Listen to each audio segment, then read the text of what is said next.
All right, I feel like I'm giving a TED Talk. Okay, the problem that our group is trying to solve is that many libraries have a desire to have a space where people can learn to create instead of just consume. I'm talking about maker spaces, which we talked about earlier today. However, most libraries don't have enough physical space to have their own maker space, and they often also don't have the budget to pay for the tools and resources required. In addition, a lot of libraries are also, this is kind of a side problem that we're also dealing with, a lot of libraries have a wide geographic distribution of their constituency. They have trouble reaching people who are on the outskirts of their geographic area. And there might also be constituents in their area who have a lack of awareness of what the library is providing. So the solution we're providing, okay, close your eyes and envision this, right? You're not closing your eyes.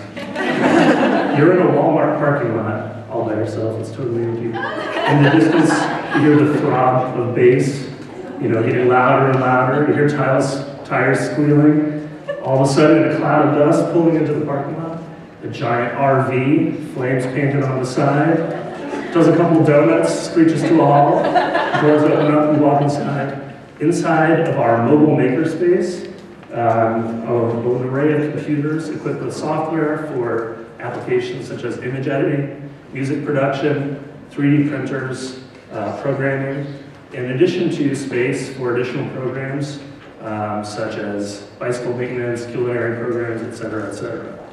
So we're imagining the mobile makerspace as a project that would work through a consortium of libraries due to the expense involved in the equipment and staffing, this type of thing. We're looking at a minimum of 8 libraries for a consortium. Each library would have access to the mobile makerspace for 6 weeks out of the year based on this number, but it can be scaled up depending on the number of libraries that are interested. We are thinking that the total project would cost about $600,000 a year total for the fiscal year for the project. There is also potential for outside funding in terms of sponsorship and grants for this type of project. The staffing would involve a part-time driver who would basically be required, involved in just moving the space from location to location. In addition, there would be a full-time staff member who would manage the space, have to be aware of the technology involved, educate people, run the programs or many of the programs, and in addition to collaborating with the consortium, in terms of making arrangements for things. 20 seconds. Okay, there would also be a working group or committee of representatives from the library. The work involved would be to meet with the boards of the libraries and get it approved, put together a list first of libraries we might want to approach. And we're thinking of a 5-year contract to ensure sustainability and make sure the project has time to get on the ground before things break down. And your time. Good job. Good job.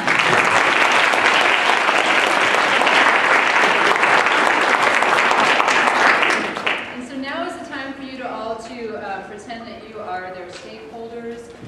You're the ones you have to convince to shut off their alarm. You said it finally. At any rate, so then, so you can decide what you want to do for the questions you need to ask. So we have some microphones, and Toby's got one right there. Here you go.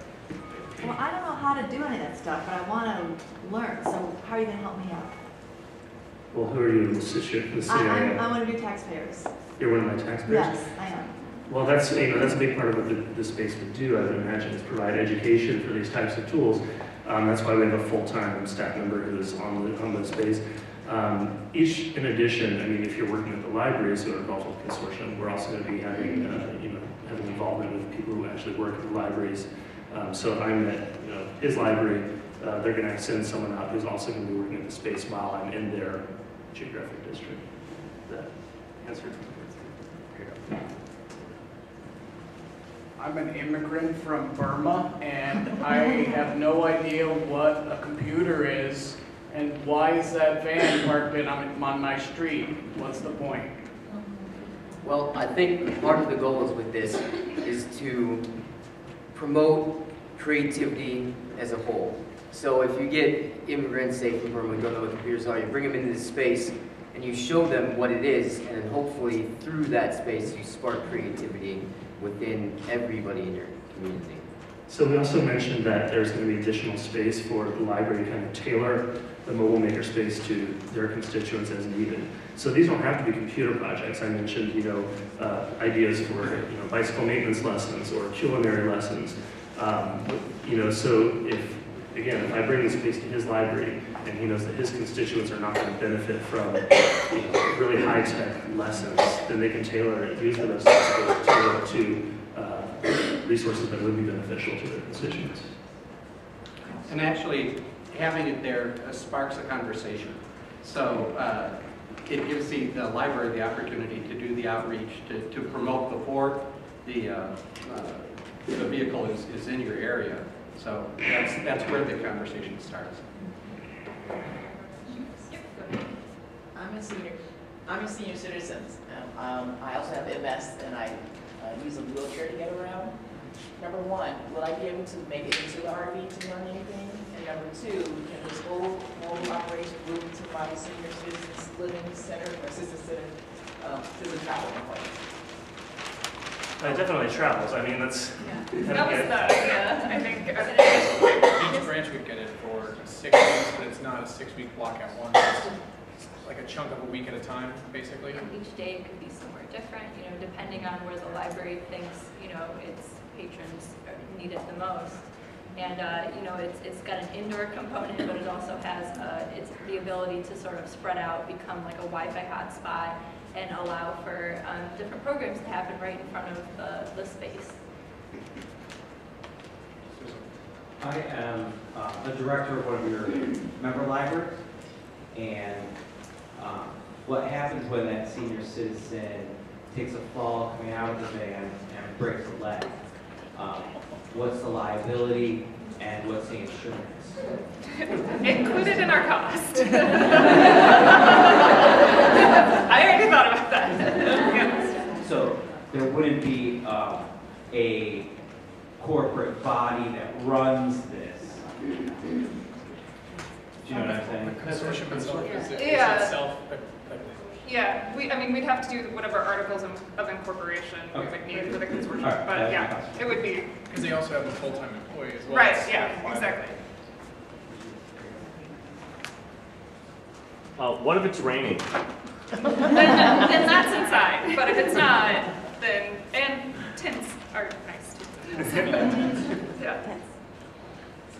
I don't know if we need microphones, really. Yeah. People trying to ask questions. Maybe Andrea has had her hand up. Maybe I have a big voice. I don't need a microphone. I am a youth services librarian, and I would like it for the first week of June when my summer reading program kicks off. But I imagine probably all other 8 libraries would also like it at the same time. How are you going to negotiate that?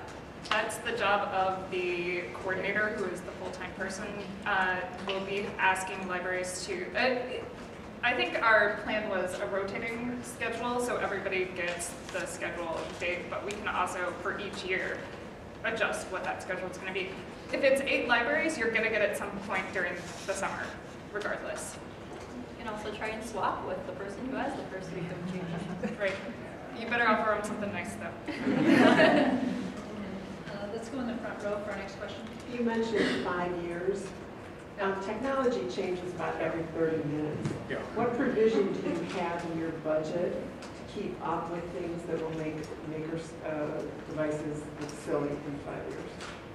Well, that's why our budget is basically the same as our startup cost through the next 5 So you're years. asking for $600,000 for each of the 5 years, not just for the first year. Yeah. It was per Yeah. year, which Same means per it'd be fiscal like year. 75,000. Plus 75,000 a year for 6 weeks of the. With additional sponsorships. Potential. All right, and our last question right here, Carlin. I'm a tiny bit unclear on what the full-time person's going to be doing, because you mentioned coordinating the timeframes, but you said earlier in your pitch that they're going to be aware of all the technology. Is that going to be hard to do if all the 8 libraries are picking individual things to do? Yeah. The coordinator, so they're going to know everything that's on board. And then we also kind of incorporated that within the libraries that it goes to, somebody's going to be made aware of what's going on in the space. So the coordinator is with the vehicle at all times when there's programming going on. And then the library, the tech, can interact with the coordinator as to what they're going to do on the space. Yeah, so each library has their own expertise and their own programs that they want to run. So if they want to do a specific program that's outside the purview of the what's already on board, that is the coordinator's expertise, they need to provide that. The $600,000 cover the training that you'll need for the staff? Yes. I'm a student and I have a 3-week or 4-week project that needs like a lot of technology. And I started my project and then all of a sudden the truck went away.